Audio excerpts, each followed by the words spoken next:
Et à l'arrivée du président de la République, Dr Boni Yayi, l'ANPE comptait 6 antennes régionales, 6 antennes départementales. Aujourd'hui, grâce au financement, au renforcement des capacités, notamment financières, au niveau du budget de l'ANPE, nous avons réussi à doubler ce chiffre.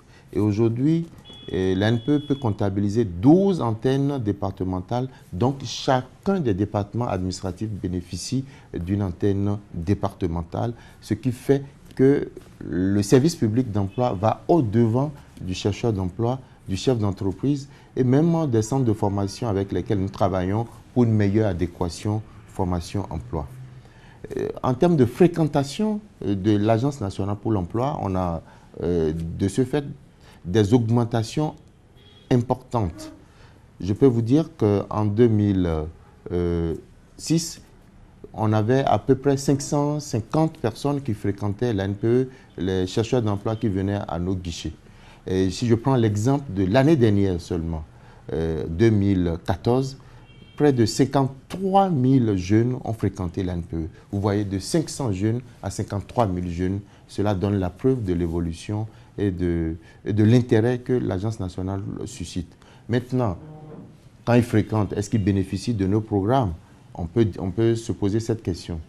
Si je prends un des programmes du système, on va dire, un des programmes, une des mesures de la politique active du marché du travail au Bénin, si vous prenez le programme d'appui à l'emploi salarié, qui est un des programmes les plus connus, en 2006, 500 jeunes béninois bénéficiaient de ce programme. À la date d'aujourd'hui, en décembre 2015, ils sont 6 250 jeunes qui bénéficient de ce programme-là. Et on peut compter chacun de ces bénéficiaires comme un emploi, ne serait-ce qu'un emploi stable. Parce qu'aujourd'hui, ils bénéficient d'un programme sur un an renouvelable une fois. Je voudrais vous parler d'un programme financé par la Banque mondiale, le programme Emploi Jeune, qui a ciblé une partie des Béninois qui ne sont pas souvent pris en charge par les autres programmes de l'ANPE, je vais nommer les artisans.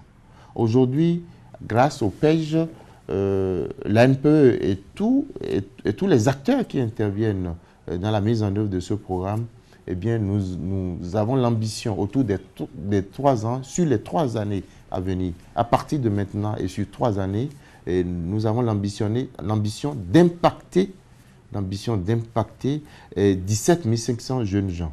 C'est un programme de 17 milliards qui va impacter 17 500 jeunes gens. Et ce programme, en termes institutionnels et stratégiques, va nous permettre de transformer les points focaux emploi, les 77 points focaux emploi que l'ANPE a dans les 77 communes, de les transformer en services communal d'emploi. Les preuves successives de l'importance accordée au secteur de l'emploi se font ressentir au fil des années par l'importance du budget accordé à la question de l'emploi. Qui vous souviennent qu'en 2014, année dédiée à l'emploi, année de l'emploi, le budget du gouvernement qui concernait la question de l'emploi était de 60 milliards en 2014. Et en 2016, la loi de finances qui vient d'être adoptée prévoit 165 milliards pour l'emploi. Ce qui prouve que la question de l'emploi est une question de plus en plus importante. Et ceci amène à rechercher d'autres secteurs porteurs pour investir ces secteurs et surtout créer des emplois dans ces secteurs. Et l'un des secteurs par excellence, c'est celui de l'économie numérique, le secteur de l'informatique qui est un secteur porteur.